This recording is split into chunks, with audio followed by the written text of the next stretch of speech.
Assalamualaikum warahmatullahi wabarakatuh. Innal hamdalillah nahmaduhu wa nasta'inuhu wa nastahdihi wa na'udzu billahi min shururi anfusina wa sayyiati a'malina. Man yahdihillahu fala mudilla lahu wa man yudlilhu fala hadiya lahu.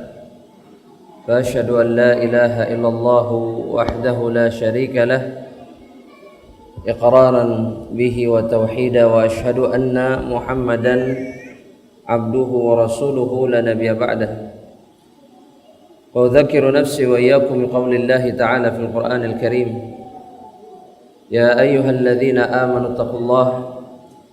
اتقوا الله حق تقاته ولا تموتن إلا وأنتم مسلمون يا أيها الناس اتقوا ربكم الذي خلقكم من نفس واحدة وخلق منها زوجها وبث منهما رجالا كثيرا ونساء واتقوا الله الذي تساءلون به والأرحام إن الله كان عليكم رقيبا يا أيها الذين آمنوا اتقوا الله وقولوا قولا سديدا يصلح لكم أعمالكم ويغفر لكم ذنوبكم ومن يطع الله ورسوله فقد فاز فوزا عظيما فأما بعد عباد الله رحمني ورحمكم الله. Atas rahmat dan karunia dari Allah Jalla Jalaluhu, kita bisa berkumpul di pagi hari ini di tempat atau di rumah Allah Subhanahu wa ta'ala untuk bersama-sama memperbaiki hati dan kemudian memperbaiki jiwa melalui kitab Asyratu Qawaid fi Tazkiyatin Nafs, 10 kaidah di dalam mensucikan jiwa, karya Syekh Abdul Razak Ibnu Abdul Muhsin Al-Badr hafizahumallahu ta'ala. Dan kita masih berada pada Al-Qaidah As-Sabi'ah, kaidah yang ke-7 yang bisa membuat seorang hamba Allah Subhanahu wa ta'ala membersihkan atau kemudian mensucikan jiwa mereka, sebagaimana yang dikatakan oleh Asy-Syaikh, itu adalah tadzakkuril maut wa liqa'illahi subhanahu wa ta'ala. Ketika seseorang mengingat kematian dan kemudian mengingat perjumpaan dengan Allahu Jalla Jalaluhu kelak pada hari kiamat, Asy-Syaikh mengatakan ahibati fillah dengan mengutip perkataan Sa'id ibnu Jubair rahimahullahu ta'ala, seorang tabi'in yang ma'ruf, seorang tabi'in besar, murid Ibnu Abbas radhiyallahu ta'ala anhuma, di mana Sa'id ibnu Jubair rahimahullahu ta'ala mengatakan, "Lau faraqa dzikrul mauti qalbi khasyitu an yufsada alayya qalbi." Kalau lah dzikrul maut itu berpisah dengan hatiku,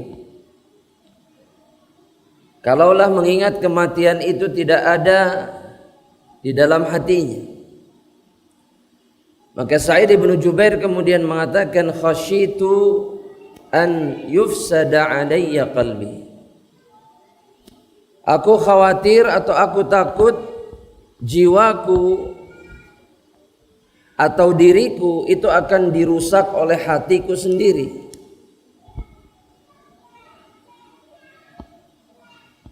Untuk menggambarkan kepada kita betapa zikrul maut adalah perkara yang membuat hati tetap berada di atas kebaikan dan ketaatannya.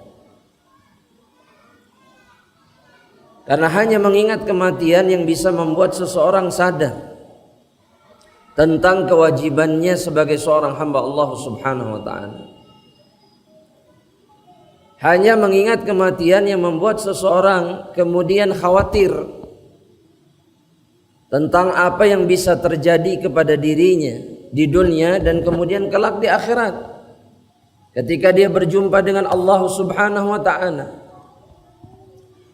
Apakah hatinya sudah berada dalam keadaan terbaik atau jiwanya berada dalam keadaan yang terbaik? Ketika dia mengingat kematian, maka seluruh kekhawatirannya terhadap apa yang akan terjadi dengan datangnya kematian dan apa yang terjadi setelah kematian, maka inilah yang akan mendorong seseorang untuk senantiasa ingat kewajibannya sebagai seorang hamba Allah Subhanahu wa taala. Itu sebabnya kenapa kemudian Allah Subhanahu wa taala memerintahkan kita untuk selalu mengingat kematian. Begitu juga dengan Rasulullah sallallahu alaihi wasallam. Sebagaimana dalam hadis yang masyhur yang sering kita dengar dari Rasulullah sallallahu alaihi wasallam,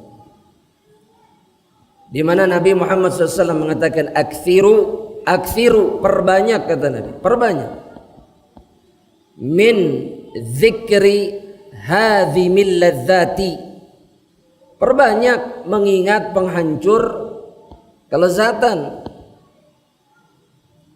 ya'nil maut, kata Nabi Muhammad sallallahu alaihi wasallam, penghancur kelezatan, yaitu kematian. Dan kita diperintahkan untuk banyak mengingat kematian agar hati ini tidak hanya terpaut kepada kelezatan-kelezatan dan kenikmatan dunia.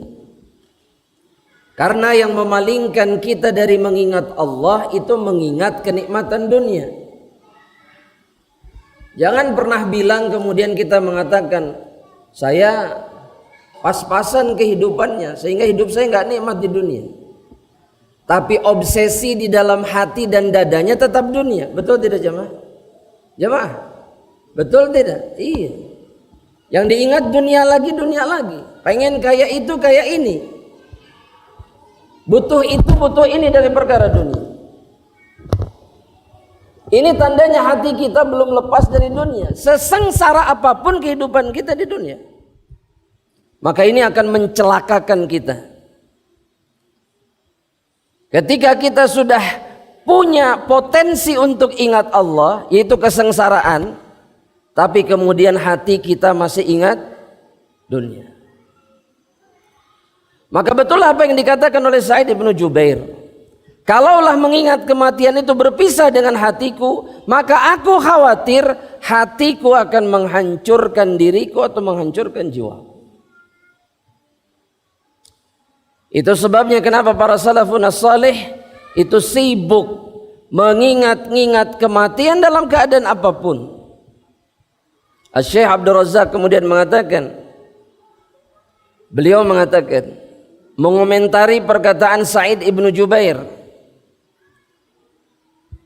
kata Syekh Abdul Razak, wala yazalul abdu bi khair ma kana nadhiran li mawqifihi baina yadayillahi azza wa jalla yaumal qiyamah ba'da mamatihi.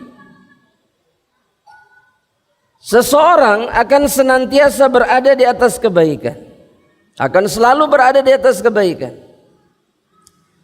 selama dia selalu memikirkan dan membayangkan kedudukannya di hadapan Allah Subhanahu wa taala pada hari kiamat setelah kematiannya. Karena bukanlah perkara yang diragukan lagi bahwa setiap dari kita akan berdiri di hadapan Allah. Itu pasti. Di dunia mungkin ketika kita berada di dunia, kita masih bisa sombong. Di dunia mungkin di hadapan makhluk kita masih bisa berpura-pura menutupi kedustaan yang ada dalam hati kita. Di dunia mungkin seseorang masih raut wajah sesukanya di hadapan makhluk. Kadang mesem, kadang semberut, kadang tersenyum. Tapi di hadapan Allah semuanya akan ketakutan. Demi Allah. Karena setiap dari kita akan ditanya oleh Allah Jalla Jalla. Tidak ada lagi perkara yang bisa disembunyikan oleh seorang hamba Allah. Nggak ada. Semuanya akan disingkap oleh Allah. Semuanya. Sebagaimana Allah Subhanahu wa taala sudah mengingatkan kita tentang perkara ini. Bahwa berdirinya kita di hadapan Allah itu berat. Bukan perkara ringan. Dan Allah kemudian akan meminta segalanya. Meminta pertanggungjawaban atas segalanya. Dan yang bisa membuat kita mempersiapkan keadaan itu adalah ketika kita sadar di dunia ini bahwa kita pasti mati. Maka persiapkanlah diri kita. Orang yang tahu minggu depan ujian, sadar bahwa minggu depan ujian, maka semenjak sekarang dia apa? Mempersiapkan dirinya. Bukan kemudian duduk, tenang, santai. Yang seperti ini keadaannya pasti celaka, pasti gagal. Itu pasti. Gak ada manusia gak belajar kemudian ujiannya bagus. Gak mungkin, gak ada. Sejenius apapun manusia itu. Begitu juga dengan hamba Allah. Gak ada yang tenang, santai, leha-leha kemudian masuk jannah. Ada gak? Gak ada. Harus berjuang semuanya. Semuanya harus mempersiapkan diri, bukan tenang, santai, ya, leha-leha, enggak. Dan hanya orang-orang yang ingat bahwa dirinya pasti akan berdiri di hadapan Allah yang akan senantiasa mengkhawatirkan keadaannya dan bersiap-siap. Membayangkan apa yang akan terjadi setelah kematian. Ana yakin gak ada satupun di antara kita, gak ada satupun di antara kita yang selalu senantiasa kemudian membayangkan apa yang akan terjadi setelah kematian. Ana yakin. Selama masih di dunia yang difikirkan apa? Dunia, sudah. Jujur sudah. Ya, gak ada yang ingat di kuburan gimana nanti kalau ana mati. Ketika dibangkitkan dari kuburan, apa yang akan terjadi? Apakah termasuk orang-orang yang sangat ketakutan atau kemudian justru tenang? Yang dirahmati oleh Allah Subhanahu wa taala akan sangat tenang, diselamatkan dari ketakutan itu. Atau justru kemudian sengsara dan tenggelam oleh keringatnya sendiri di padang mahsyar. Atau kemudian ketika berhadapan dengan Allah, dia tidak bisa membela dirinya karena tangannya, karena kakinya, karena penglihatannya, karena telinganya semua jadi saksi di hadapan Allah. Apa yang akan terjadi kepada kita? Maka perasaan-perasaan dan pikiran seperti inilah yang akan mengekang jiwa seorang hamba Allah dan kemudian mengendalikannya.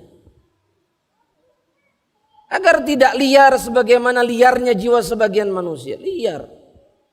Manusia-manusia akhir zaman ini jiwanya betul-betul tidak bisa dikendalikan. Betul tidak jemaah? Jemaah, iya, lihat syahwat, jos, lihat kesempatan berbuat zalim, lakukan. Gak ada yang mengekang jiwanya. Manusia-manusia yang jelas tidak takut mati. Begitulah keadaan jiwa mereka. Asy-Syaikh hafizahullah ta'ala kemudian mengatakan, qala Sufyan ibnu Uyainah, berkata Sufyan ibnu Uyainah, yaqulu Ibrahim at-Taimi rahimahullahu ta'ala. Kata Sufyan, beliau mengatakan salah satu gurunya Ibrahim at-Taimi, seorang ahlul hadis yang ma'ruf, rahimahumullahu ta'ala. Ibrahim at-Taimi mengatakan, kata Sufyan ats-Tsauri, Sufyan ibnu Uyainah, mathaltu nafsi fil jannah. Aku membayangkan diriku itu berada di dalam surga Allah Subhanahu wa ta'ala. Ini diantara yang dilakukan oleh para salafus saleh. Bukan hanya beliau saja. Tapi Ibrahim At-Taimi mengatakan, saya mempermisalkan, membayangkan diri saya di dalam surga. Akulu thimaraha, di mana di dalam surga itu aku memakan buah-buahannya. Apa saja jamaah buah-buahan surga? Jamaah, jangan sampai buah-buahan dunia kita apal semuanya, kesemek, buah apa, kecapi, buah apa. Buah surga nggak ada yang hafal. Pisang, anggur, tin, terus apa lagi? Delima, kurma, apa lagi? Udah selesai. Hah? Apel, bukan apel, apel. Terus apa lagi? Buah-buahan. Ibrahim At-Taimi itu sering membayangkan itu, duduk di surga makan buah. Kita tahu bahwa buah-buah di surga itu akan mendatangi orang-orang yang menginginkannya. Dimanapun mereka berada, datang. Sama pohon-pohonnya, sama tangkai-tangkainya sekalian. Ya. Ini yang dimaksud oleh Allah Subhanahu wa taala dalam Al-Qur'an dengan firman-Nya apa? Qutufuha daniyah. Qutufuha daniyah. Buah-buahan yang bisa dipetik ini daniyah, sangat dekat. Dekat sekali. Dan ana yakin kita jarang memikirkan ini. Ana yakin. Karena yang ada di kepala dan hati kita dunia. Padahal dunia ditinggalkan pasti. Dan dunia tidak akan pernah memberikan kebahagiaan yang hakiki bagi kita. Tapi tetap kita suka ditipu sama dunia. Sukanya luar biasa. Padahal yang hak itu jannah. Makanya Nabi Muhammad SAW dalam hadis yang sahih riwayat Imam Bukhari Muslim, kata Nabi, al-jannatu haqqun wan naru haqqun. Yang namanya surga itu hak. Ada hak, pasti masuk. Begitu juga dengan neraka, itu hak dengan segala macam siksa dan azabnya. Nasallallahu alaihi wasallam. Dan kemudian kata Ibrahim, wa asyrabu min anhariha, dan saya membayangkan saya minum dari sungai-sungainya. Ada sungai susu, ada sungai khamar, ada sungai madu. Sudah nggak perlu dibahas dengan hukum fisika, udah nggak masuk akal ya sudah. Menurut akal antum nggak masuk, tapi bagi Allah mudah. Karena ada orang-orang yang mengatakan mustahil susu, kemudian apa namanya? Madu itu bisa jadi sungai mengalir, mustahil. Gak ada yang mustahil bagi Allah. Ada yang mustahil tidak, Jamaah. Seperti sekarang Allah menjadikan kita. Anak pikirkan satu hal saja. Alis kita ini gak ada yang sama satupun di ruangan. Gak ada. Apa susahnya? Kemudian Allah mengalirkan sungai-sungai ini. Ketika Allah mudah membuat alis kita saja tidak sama, apalagi wajah kita. Sidik jari kita sedunia gak ada yang sama. Betul gak dong? Gak ada yang sama. Mudah bagi Allah. Gampang. Tapi kemudian sebagian orang-orang ini lebih sibuk mengomentari apa yang akan, meragukan apa yang akan terjadi di surga, daripada apa? Memikirkan ketika dia masuk ke dalam surga. Kapan terakhir mikirin surga, jamaah? Anda mau tanya? Kapan terakhir mikirin surga? 10 tahun yang lalu? Baru tadi malam Ustaz. Alhamdulillah. Tapi mungkin sebagian orang setahun yang lalu ketika umroh, atau mungkin 5 tahun yang lalu ketika haji di Padang Arafah itu juga ingat Allah, ingat surga. Katanya pengen masuk surga. Maka para penghuni surga itu yang ada di kepalanya, yang ada di dadanya hanya jannah. Balas. Ketika kita pengen rumah, wah yang ada di kepala rumah itu terus. Betul tidak? Betul tidak? Iya. Waduh, kebayang pintunya, kebayang jendelanya. Jannah, kebayang nggak? Katanya pengen menjadi penghuni surga. Dan Ibrahim At-Taimi kemudian mengatakan, wa u'aniku abkaraha. Dan kemudian saya membayangkan merangkul gadis-gadis dari kalangan para bidadari. Ini Ibrahim At-Taimi. Dan ini tidak haram. Karena sebagian atau setiap dari kita khususnya laki-laki itu memiliki istri-istri yang selalu gadis selamanya dari kalangan bidadari. Berapa jumlahnya? Tuh jumlahnya saja nggak tahu. Jamaah, jangan khawatir jamaah, ada apa-apa jangan khawatir. Jamaah, ini datang sama istri atau sendirian? Kalau sama istri pantas, gak dijawab jumlahnya. Tenang, di akhirat istri-istri kita gak akan cemburu. Sekarang mungkin ambek-ambekan, nanti di akhirat mereka tidak peduli jumlah istri suaminya, gak peduli. Ibu-ibu juga jangan marah-marah dari sekarang. Awas kalau ngebayangin bidadari nanti di akhirat, awas. Dari sekarang, gak ada maafi. Jangan lupa jemaah, bahwa para bidadari ini menantikan suami-suami mereka. Dan mereka murka ketika istri-istri suami mereka di dunia menyakiti suami mereka. Makanya setiap istri di dunia itu menyakiti suaminya, maka akan berkata kata Nabi istrinya di akhirat, itu para bidadari. Waihak, celaka kamu. Bisanya engkau menyakiti suami kami. Ingat kata para bidadari, sebentar lagi dia akan meninggalkan dirimu dan pulang ke rumah kami. Tenang bapak-bapak, tenang. Tenang. Akan ada waktunya, kebahagiaan itu akan selamanya, insya Allah. Tenang bapak-bapak. Anda nanya lagi jumlahnya berapa para bidadari itu? 70? Siapa bilang 72? Iya betul, ada dalam satu riwayat 72. Tapi ada yang mengatakan lebih dari itu. Lebih dari 72 yang menjadi istri para ahlul jannah dari kalangan orang yang beriman.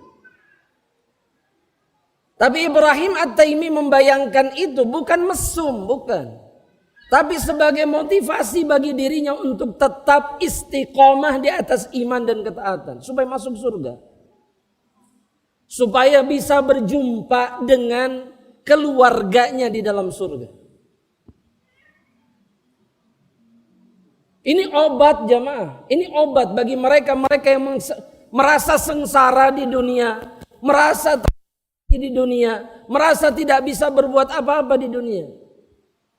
Jadilah ahlul jannah. Semua kesedihan itu akan serta merta hilang. Jadilah ahlul jannah. Jangan putus asa, jangan berhenti dari kebaikan ini. Jangan, tenang, semuanya akan berakhir. Di dunia capek tidak jangan?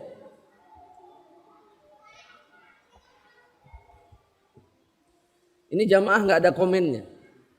Di dunia capek nggak? Capek. Ana tanya yang baju hitam, antum. Ya. Yang mandang ana, itu antum, betul. Antum betul antum. Capek nggak di dunia? Hah? Capek. Sebelahnya, putranya pak ya? Capek nggak di dunia? Hah? Jangan tanya abinya. Capek nggak di dunia? Dikit. Oh, belum ngerasain, belum. Iya. Umur segini saja sudah dikit capek. Masih muda sekali, masya Allah. Apalagi kalau sudah seperti sebagian saudara-saudara kita yang mungkin sudah sepuh, ya Allah, sudah merasakan segalanya, sudah. Bahkan kami pernah berjumpa dengan sebagian orang yang sudah sepuh itu mengatakan kami letih, kami capek. Sehingga ketika ditanya ingin apa, ingin mati. Ingin mati sudah capek. Menjalani kehidupan dunia ini meletihkan. Itu yang muncul dari mulut mereka, meletihkan. Tapi yang lebih meletihkan lagi adalah ketika ternyata kita habiskan hidup kita di dunia ini tanpa kemudian kita berhak masuk ke dalam surga Allah Subhanahu wa taala. Karena rasa letihnya nggak akan selesai. Akan berlanjut kemudian di dalam neraka Allah Subhanahu wa taala. Maka jangan sampai seperti ini. Maka dorong jiwa ini untuk terus bersemangat melakukan ketaatan di jalan Allah supaya masuk surga. Biar capeknya selesai, biar capeknya berhenti. Ini yang dilakukan oleh Ibrahim At-Taimi. Capek, maka bayangkan surga. Bersemangat lagi untuk bisa masuk surga. Dan kemudian Ibrahim juga mengatakan, "Tsumma matsaltu nafsi finnar." Kemudian juga aku membayangkan diriku di dalam neraka. Jadi bukan hanya surga saja jemaah. Ya surga enggak, neraka juga. Karena kita punya kemungkinan yang sama. Sebagaimana kita mungkin masuk surga, kita pun mungkin masuk neraka. Maka Ibrahim mengatakan, "Akulu min zakkumiha." Aku memakan zakkumnya, buah di dalam neraka. Yang kata Nabi Muhammad sallallahu alaihi wasallam, "Lau qattaratun minaz zaqqumi nazalat ila dunya." Kalaulah satu tetes dari buah zakkum itu turun jatuh ke dunia, la afsadat alaihim ma'ayishahum, atau kama qala Nabi sallallahu alaihi wasallam. Maka satu tetes ini akan menghancurkan seluruh kebaikan makanan yang ada di dunia. Semua. Hanya satu tetes zakkum. Nah, ketahuilah itu yang akan jadi makanan penghuni neraka Allah. Wa ashrabu min sadidiha, dan kemudian saya minum sadidnya. Apa itu sadid? Nanah. Nanah para penghuni neraka. Dikumpulkan dan kemudian diapakan jemaah? Nanah ini diminumkan kepada penghuni neraka Allah. Ada yang pernah lihat nanah? Pasti pernah, nggak mungkin enggak. Betul? Nah, ketika lihat nanah ini tertarik tidak untuk minum? Baunya busuk, rupanya menjijikkan, bahkan tidak jarang bercampur dengan apa dok? Darah. Fadal di dunia minum, tertarik nggak? Nah sekarang bayangkan di akhirat, di neraka, itu adalah nanah-nanahnya para penghuni neraka. Kumpulkan, disatukan, dijadikan minuman. Pernah nggak kita membayangkan ini ketika kita bermaksiat kepada Allah? Ingat ya Allah, anak kalau masuk neraka, ini yang jadi minuman. Zakumlah yang akan jadi makanan anak. Api nerakalah yang akan menemani malam-malam yang dilalui di dalam neraka Allah Subhanahu wa taala. Gak ada kenikmatannya, gak ada istirahat. Makanya kalau mau istirahat, nanti aja di surga. Sekarang gak usah. Dan sekarang memang kita tidak bisa istirahat.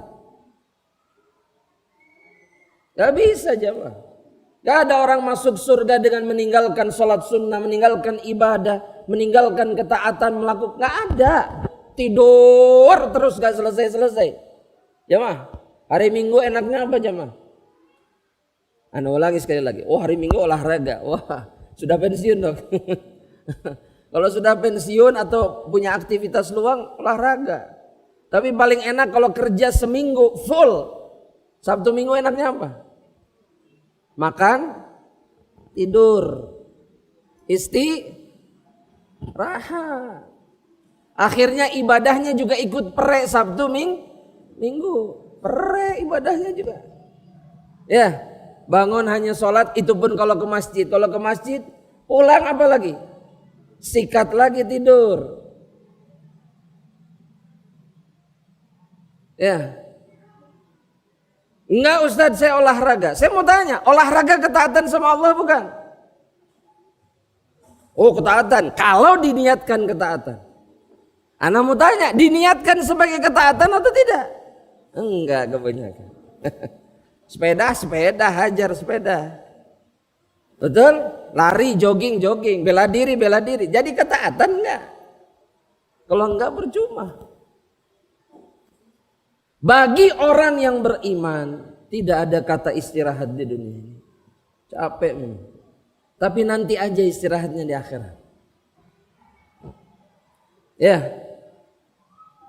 Pengen istirahat di dunia atau di akhirat? Anak kasih pilihan, di dunia atau di akhirat? Gak mungkin dunia akhirat, gak mungkin. Kalau ingin istirahat di akhirat, maka di dunia tidak ada rahah. Di dunia gak ada istirahat.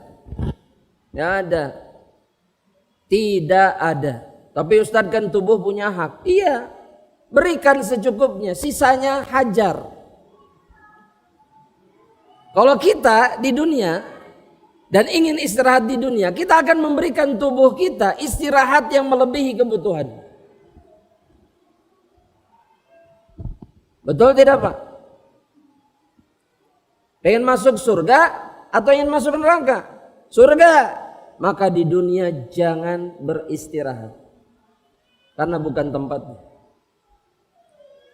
Makanya Imam Ahmad mengatakan rohah itu nanti ketika masuk ke dalam surga baru rohah, baru istirahat.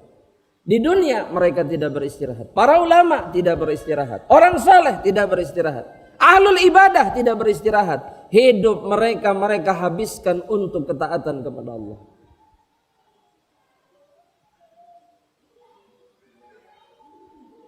Ada seorang ahlul Quran ya di kota Madinah.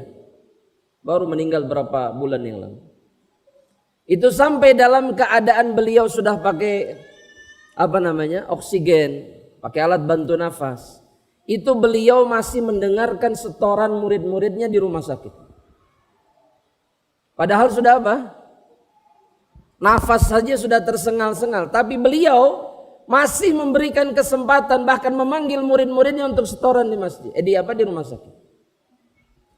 Ada beberapa belas muridnya hatam sampai beliau diwafatkan oleh Allah Subhanahu wa taala. Bayangkan. Padahal sakitnya uzur bukan? Uzur. Tapi tidak bagi orang-orang yang ingin masuk surga. Gak ada kesempatan yang ingin mereka hilangkan, gak ada. Semuanya adalah kesempatan untuk bisa masuk ke dalam surga Allah Subhanahu wa taala. Ya. Ibrahim At-Taimi kemudian mengatakan, wa u'aliju salasilaha wa aghlalaha. Dan kemudian aku merasakan belenggu-belenggu yang ada di dalam neraka Allah Subhanahu, membayangkan aku diikat, leherku diikat, dibelenggu di dalam neraka Allah. Karena ahlun nar itu ya, gak mungkin kabur dari neraka. Tapi mereka diikat oleh Allah. Supaya apa? Supaya mereka tidak berkutik ketika ditimpa azab Allah Subhanahu wa ta'ala. Gak bisa kemana-mana. Kabur gak mungkin. Tapi sama Allah dikuatkan lagi dengan rantai-rantai yang membelenggu tubuh mereka. Untuk merasakan detik per detik dari azab Allah Subhanahu wa ta'ala. Dan kata Ibrahim kemudian, faqultu li nafsi. Maka ketika aku membayangkan kedua tempat ini, maka aku katakan kepada jiwaku, ngomong sama dirinya sendiri. Dan ini ngomong sendiri yang bermanfaat. Ya, terkadang kita butuh berbicara dengan jiwa kita sendiri, itu butuh. Bukan gila ini jemaah. Bukan. Ini mengingatkan diri sendiri. Ai nafsi, wahai jiwaku, ayyu syai'in turidin. Perkara yang mana yang kau inginkan? Surga kah? Atau neraka jahanam kah? Qalat. Maka jiwaku berkata, uridu an arudda ila dunya fa'amala salihan. Aku ingin kembali ke dunia dan kemudian aku beramal saleh. Padahal masih di mana? Masih di dunia. Masih di dunia. Ibrahim kemudian mengatakan kepada jiwanya, fa anti fil umniyati fa'mali. Kamu ini berada di dalam angan-angan wahai jiwaku. Ngelamun kamu ini. Kamu masih di dunia. Kamu masih berada di dalam keadaan di mana engkau itu wajib untuk beramal. Fa'mali, kata Ibrahim At-Taimi. Beramallah kamu, jangan berangan-angan. Dan ini keadaan setiap dari kita, berangan-angan masuk surga dan terbebas dari neraka. Betul tidak? Angan-angan jamaah, kita ini masih pada level angan-angan. Kenapa? Karena belum dibuktikan dengan fakta dan amal soleh. Udah Ustadz, ana udah pengajian. Terus kalau udah pengajian pasti masuk surga? Belum. Pengajian itu baru 1/2 bagian. Setengahnya lagi beramal. Percuma jemaah, percuma. Ini sama seperti kalau antum ingin permisalan, sama seperti uang yang antum sobek, sobek aja. Ana mau tanya, setengah dari uang antum kalau dipakai bermanfaat atau tidak? Sampai ada setengahnya lagi. Sama pengajian juga, sama, gak berguna. Sampai ada setengahnya lagi. Apa itu? Amal saleh.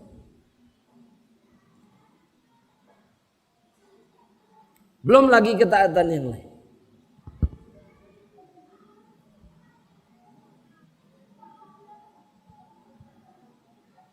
Ibrahim At-Taimi pun kemudian mengatakan, kata Sufyan ibn Uyainah, qul laha aidan ya nafs in ana mittu faman dhal ladzi yusalli anni ba'dal maut. Wahai jiwaku, kalau saya mati, faman dhal ladzi yusalli anni ba'dal maut. Kalau saya mati, siapa yang mau sholat menggantikan saya setelah saya mati? Meneruskan sholat saya, ada? Ya. Waman sayasumu anni, siapa yang mau berpuasa untukku? Ada? Gak ada. Hatta ahli waris. Ya, hatta ahli waris. Ahli waris zaman sekarang lebih milih bayar apa? Fidyah daripada menggantikan puasa orang yang meninggal. Gak ada. Bayangkan ini. Siapa yang mau menggantikan ketaatan kita? Gak ada. Gak ada. Waman yatubu anni min dunubi wa tafriti. Siapa yang mau kemudian bertaubat dan mentaubati dosa-dosaku? Gak ada. Maka kita sendiri yang harus berjuang. Gak bisa. Perjuangan ini belum selesai. Betul tidak jemaah? Sudah selesai belum? Belum, masih panjang? Wallahu a'lam. Bisa panjang, bisa pendek. Tapi masing-masing dari keadaan ini hanya bisa diselamatkan dengan apa? Dengan hati, dengan jiwa yang sadar akan kematian. Yang masih muda, kalau sadar dia juga pasti mati, dia pun akan berjuang. Yang sudah sepuh, apalagi. Yang sudah merasakan pahitnya, getirnya kehidupan dunia. Bukan hanya manis. Karena kalau antum tanya sama bapak-bapak yang sudah melampaui usia 78, akan ditanya, dunia ini manis atau tidak? Anda mau tanya, manis atau tidak? Enggak, pahit. Anda yakin jawabannya pahit. Ada manisnya?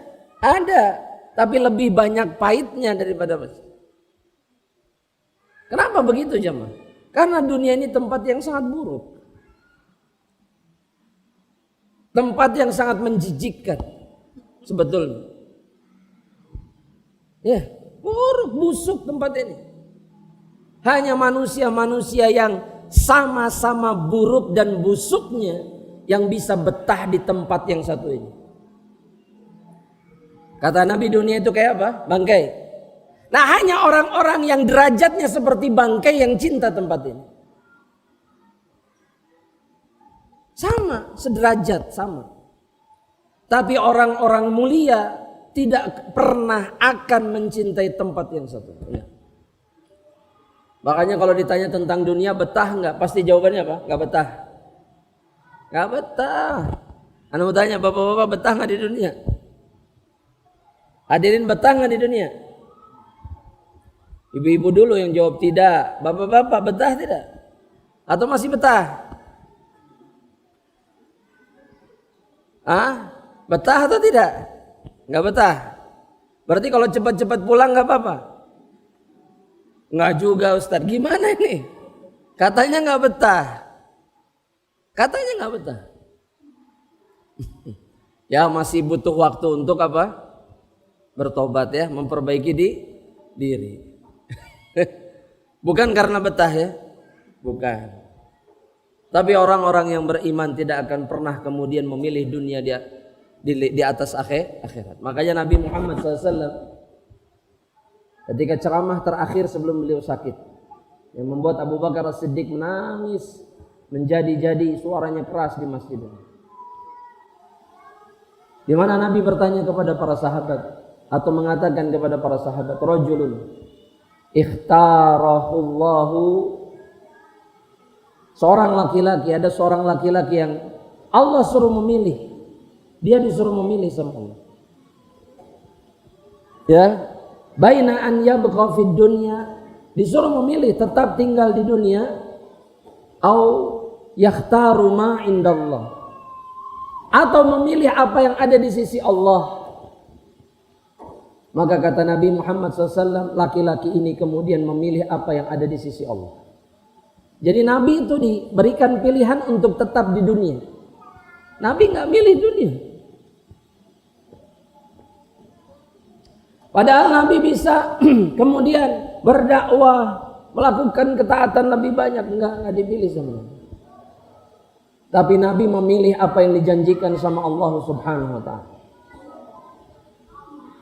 Abu Bakar satu-satunya sahabat yang faham bahwa yang dimaksud oleh Nabi siapa? Dirinya sendiri.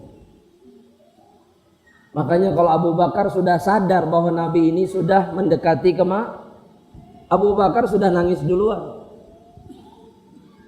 Kesedihannya berpisah dengan kekasihnya. Tapi yang menjadi pelajaran bagi kita bahwa Nabi tidak pernah memilih dunia. Nabi nggak pernah memilih. Nabi hanya memilih akhirat. Semoga Allah menjaga kita semuanya insyaallah jemaah rahmatullah, dan membuat kematian itu selalu ada di pelupuk mata kita. Agar kita selalu sadar bahwa hidup kita sekarang ini bukanlah hidup yang sebenarnya. Ya, hidup sebenarnya adalah ketika kita berada di dalam surga Allah Subhanahu wa taala. Kemudian Syekh berpindah kepada kaidah berikutnya jemaah rahmatullah. Kita bahas sedikit insyaallah taala. Kepada kaidah yang ke-8, al-qaidatus tsaminah. Kata beliau, takhayyurul julasa'i wa intiqa'ir rufaqa. Kaidah ke-8 untuk membersihkan jiwa itu adalah memilih teman duduk dan memilih sahabat. Sebagaimana yang difirmankan oleh Allahu Jalla Jalaluhu di dalam firman-Nya. Di dalam salah satu ayat di surat Al-Kahfi, ketika Allah Subhanahu wa taala mengatakan, "Wasbir nafsaka ma'al ladzina yad'una rabbahum bil ghadati wal 'ashyi yuriduna wajha." Ini ayat yang berapa jemaah? 27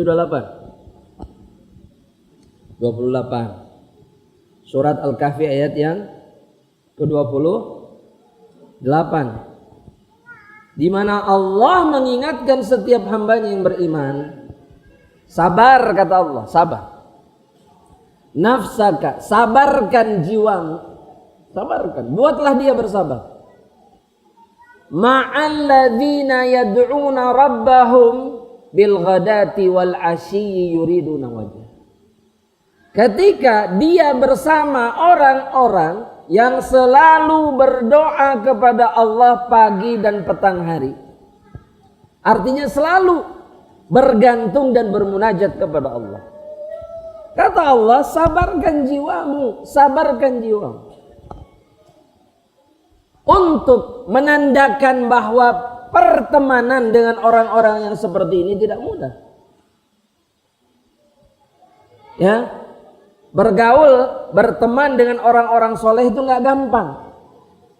Makanya harus sabar. Karena nggak menyenangkan bergaul sama orang soleh itu. Menyenangkan nggak? Menyenangkan tidak. Maksiat nggak bisa. Kalau mau maksiat ditegor, betul nggak? Ya kadang-kadang kan oleng sedikit kita ini kan. Pas oleng ada yang ngingetin, jangan gitu, istighfar. Senang nggak? Enggak sesuai dengan hawa nafsu. Tapi Allah Subhanahu wa Ta'ala memerintahkan kita untuk melazimi manusia-manusia seperti ini. Terus sama mereka, jangan berpisah. Bahkan Allah mengatakan wala ta'du 'ainaka anhum turidu zinatal hayatid dunya. Jangan palingkan pandangan matamu sedikit pun dari mereka. Bayangkan, pandangan mata saja jangan berpaling. Terus, ini untuk menandakan apa? Terus jangan pisah. Jangan pisah. Turidu zinatal hayatid dunya, karena kalian menginginkan perhiasan dunia. Kita nggak bisa berdusta bahwa berteman dengan orang-orang ahlud dunia itu lebih menyenangkan. Pasti itu, pasti. Sama rombongan ini, rombongan itu, grup ini, grup itu yang duniawi, itu pasti lebih menyenangkan, pasti. Dan sering membuat kita berpaling dari orang-orang saleh. Ada orang-orang begini, kalau lagi pengen khusyuk, menundukkan jiwanya, kumpulnya sama jamaah pengajian, tapi kalau lagi pengen senang-senang sama ahlud dunia. Betul gak itu? Iya. Jadi dikasih waktunya sama dia. Ini bulan ini mah kita refreshing. Nah, yang dimaksud refreshing itu senang-senang sama para pecinta dunia. Karena memang lebih menyenangkan. Iya. Dan mereka pikir dengan cara ini mereka adil. Jadi kalau lagi taat grup ini, kalau lagi pengen senang-senang sih, itu kayak yang 50-50, langsung pakai dalil surat Al-Qasas ayat 77. Wala tansa nasibaka minad dunya. Wallah, ini cara batil tuh begini nih, cara kebatilan. Syaitan tuh seperti ini caranya. Iya. Kalau di pengajian jubah, kalau lagi di acara duniawi apa? Apa jemaah? Bajunya beda atau sama? Beda. Pakai rompi kulit, celana jeans. Betul nggak? Sepatunya sepatu apa? Masya Allah. Kalau lagi acara dunia, ini tertipu aja. Dan kemudian Allah mengatakan wala tuti' man aghfalna qalbahu an dzikrina. Jangan engkau taati orang-orang yang kami lalaikan hatinya dari mengingat kami. Itu para pecinta dunia. Jangan taati mereka, jangan dengarkan mereka. Wattaba'a hawah, dan mengikuti hawa nafsunya. Wa kana amruhu furuta, dan urusan mereka itu tercerai-berai, hancur lebur. Pilih teman yang benar. Ini jelas perintah Allah Subhanahu wa ta'ala. Jangan pilih teman-teman yang hatinya, jiwanya lebih cinta kepada dunia dibandingkan kepada Allah Subhanahu wa ta'ala. Berat nggak ini jemaah? Berat. Di saat banyak sekali manusia yang lebih mencintai dunia dibandingkan akhirat. Ana mau tanya sama hadirin, apa tandanya kita ini cinta dunia?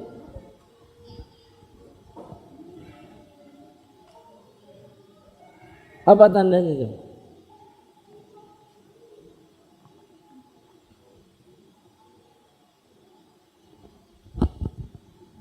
Jamaah, oh ini para pecinta akhirat semua. Sampai tidak tahu tandanya cinta dunia seperti apa. Apa tandanya? Hadirin silakan. Siapa saja silakan coba. Siapa yang bisa menjawab?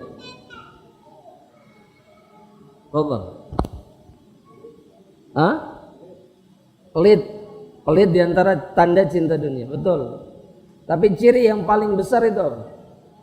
Hah? Apa? Takut mati. Ada lagi yang lain?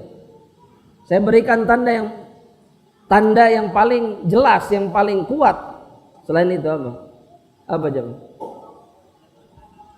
Hah? Apa?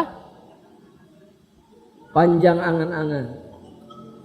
Jawabannya kata para ulama sebagaimana yang disabdakan oleh Rasulullah SAW.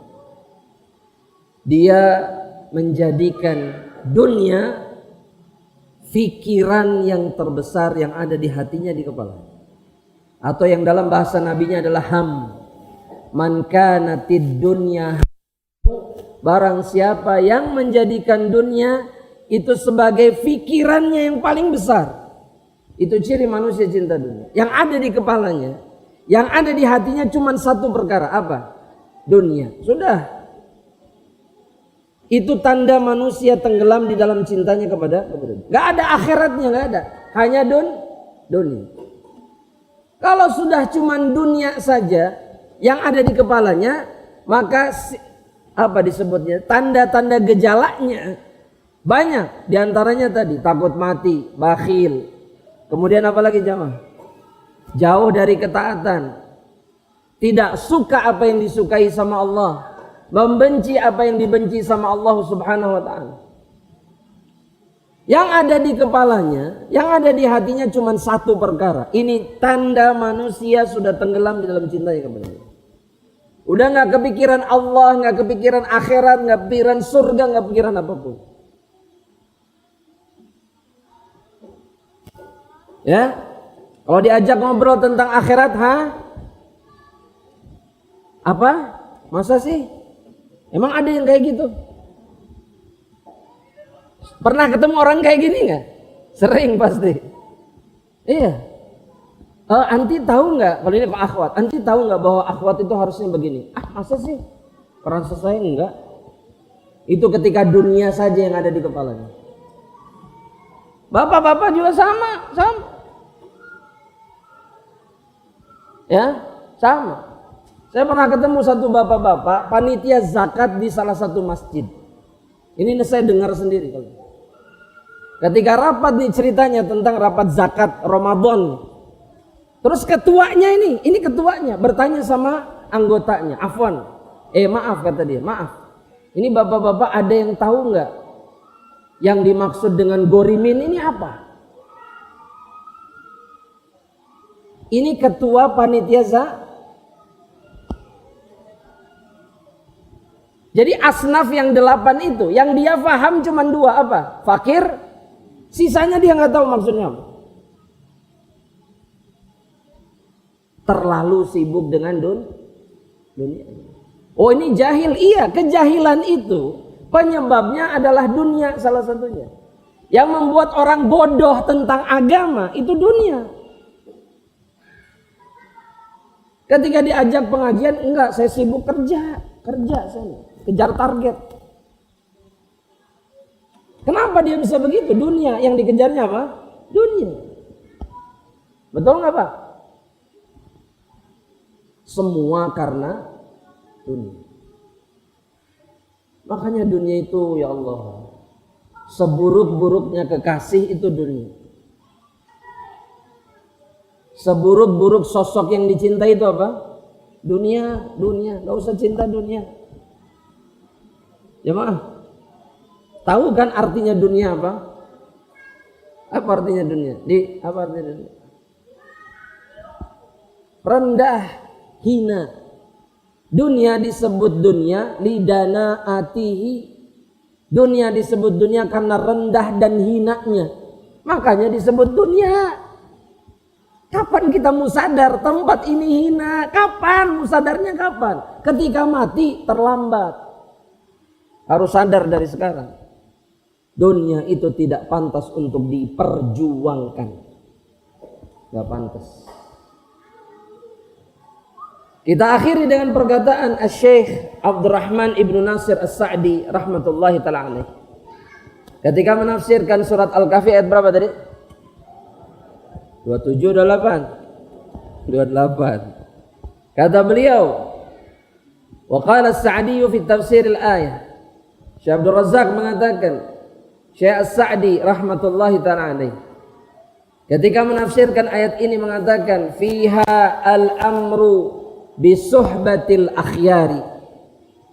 Dalam ayat ini ada perintah untuk menemani orang-orang baik.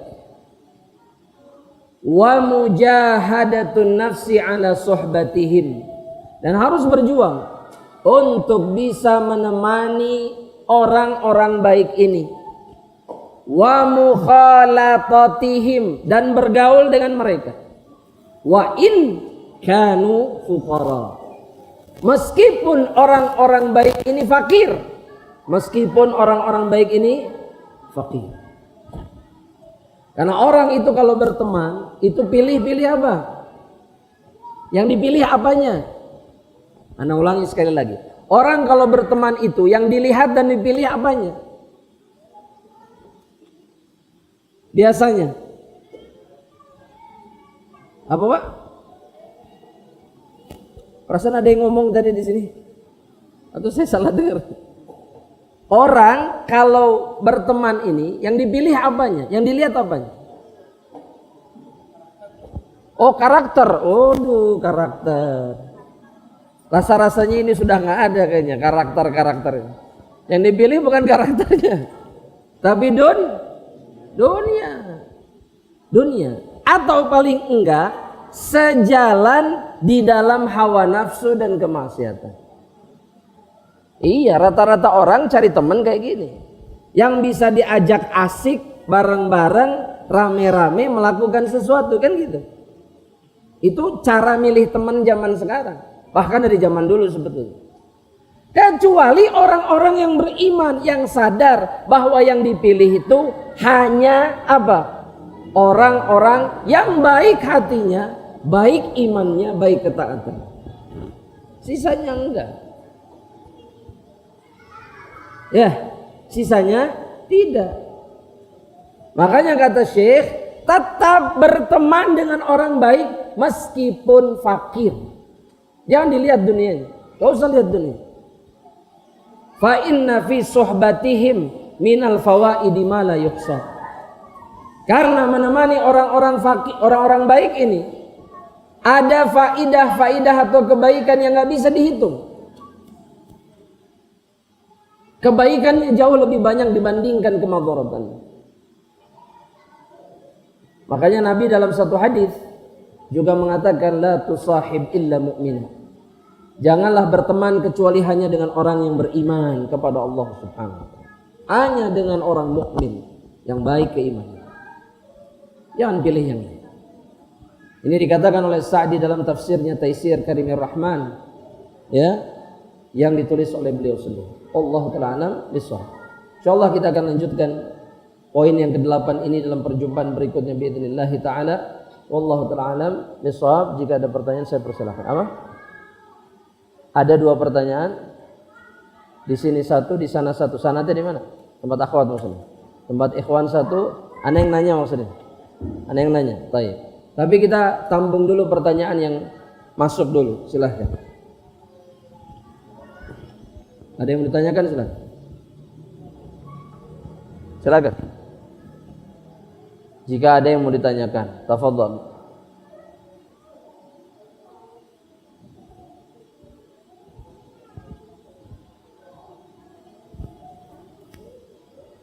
Silakan kalau ditanyakan, tafadhol. Atau lagi pada ingat kematian semua ini? Tafadhol, Dok, tafadhol. Silakan. Nampaknya Afwan bisa diambilkan. Jazakallah khair. Silakan. Coba aja tes.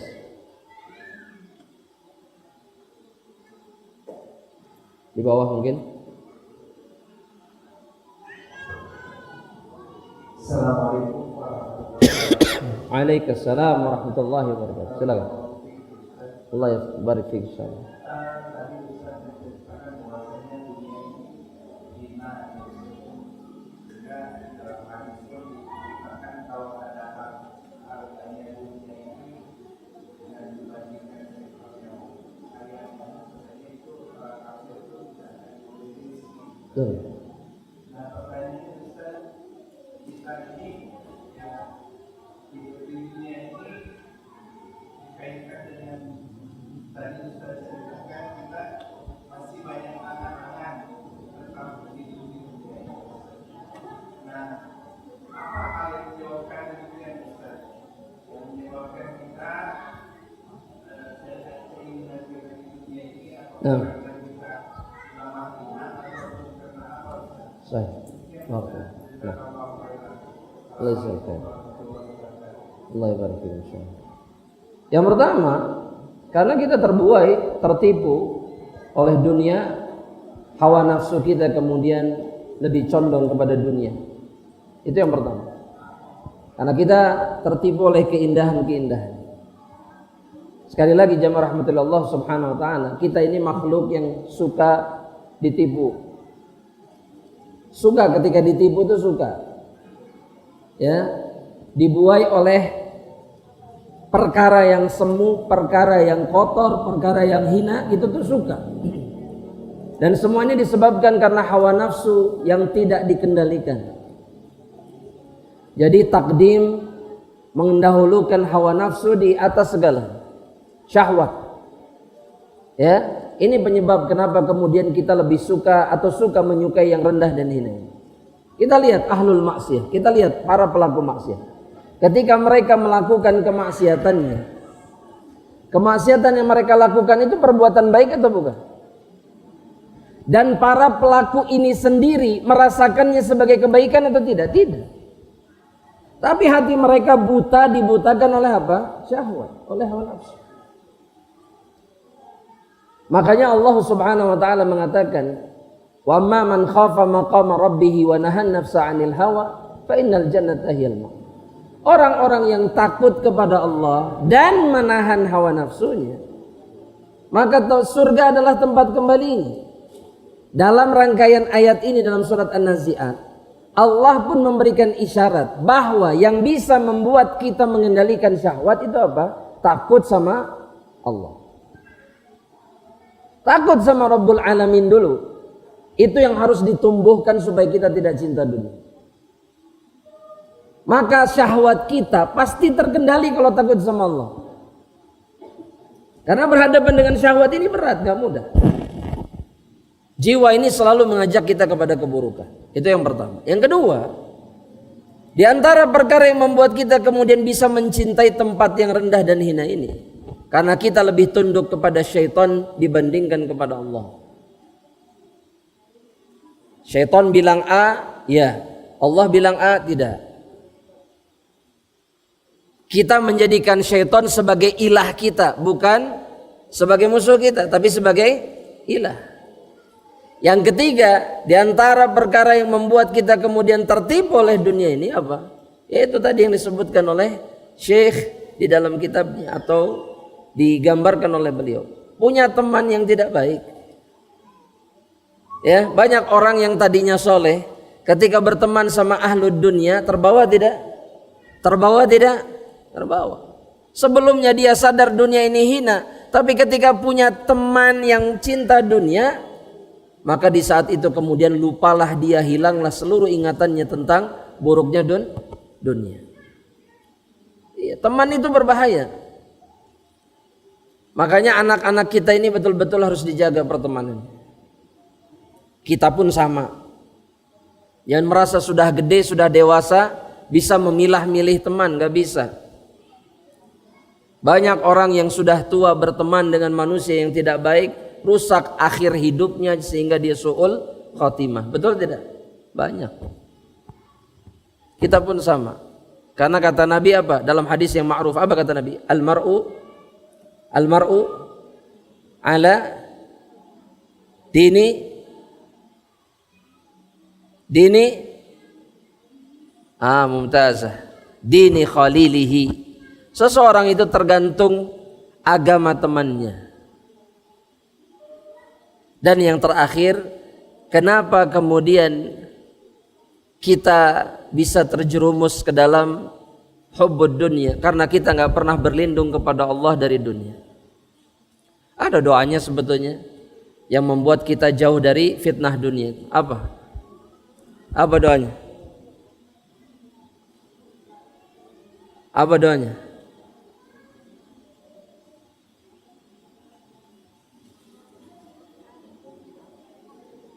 Ahsan, ya itu ada yang menyebutkan ya akhwat. Allahumma la taj'alid dunya akbar hammina wala mablagha. Ini bapak-bapak kok nggak ada yang menyebutkan? Ana ulangi dulu. Allahumma la taj'alid dunya akbar hammina, apa lanjutannya? Wala mablagha ilmina. Ada doa itu dari Nabi. Ini penggalan saja. Ya Allah, jangan jadikan dunia itu sebagai apa? Akbar hamina ini apa jemaah? Ada yang menjawab.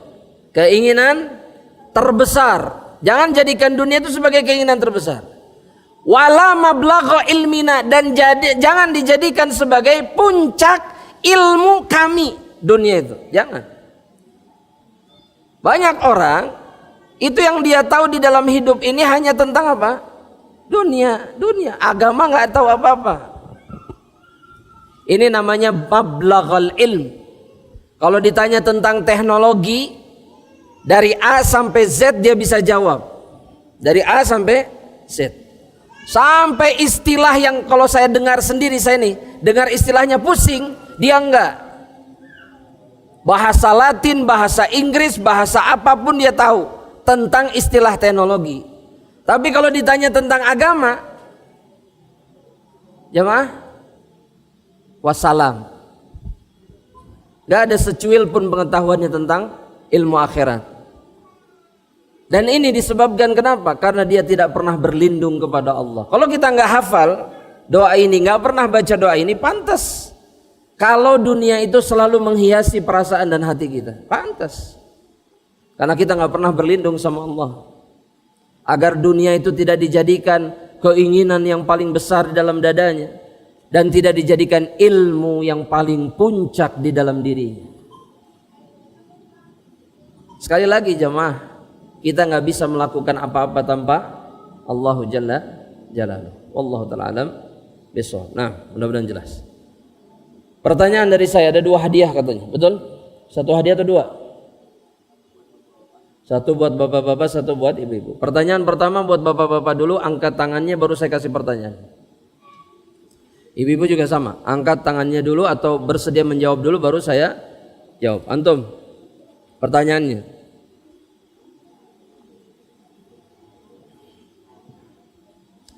Ada 2 pertanyaan buat antum ya. Yang pertama, siapakah ulama Ahlus Sunnah wal Jamaah tadi yang membayangkan dirinya ada di surga dan kemudian ada di neraka? Namanya siapa? 2 pertanyaan. Ya, itu pertanyaan pertama. Ibrahim At-Taimi, bukan Tamimi, At-Taimi, sahih. Itu yang pertama. Yang kedua, sebutkan julukan Nabi untuk kematian. Apa yang disebutkan oleh Nabi? Tadi disebutkan oleh saya riwayat hadisnya atau matan hadisnya Anda sebutkan. Penghancur kelezatan, dapat hadiah. Ya Allah. Barakallahu fiik. Pertanyaan berikutnya untuk akhwat, silahkan siapa yang menjawab? Nah, pertanyaan pertama. Pertanyaan pertama. Sebutkan perintah Allah di dalam surat Al-Kahfi ayat yang ke-28. Apa perintahnya? Terus tidak berpaling dari mereka karena menginginkan. Terus ada lagi satu lagi, wala tuti' man aghfalna, jangan taati orang-orang yang kami lalaikan dari mengingatkan. Nah, barakallahu fik. Itu pertanyaan pertama. Pertanyaan kedua. Pertanyaan yang kedua. Pertanyaan yang kedua. Sebutkan tanda manusia yang cinta dunia. Gak kedengaran jawabannya.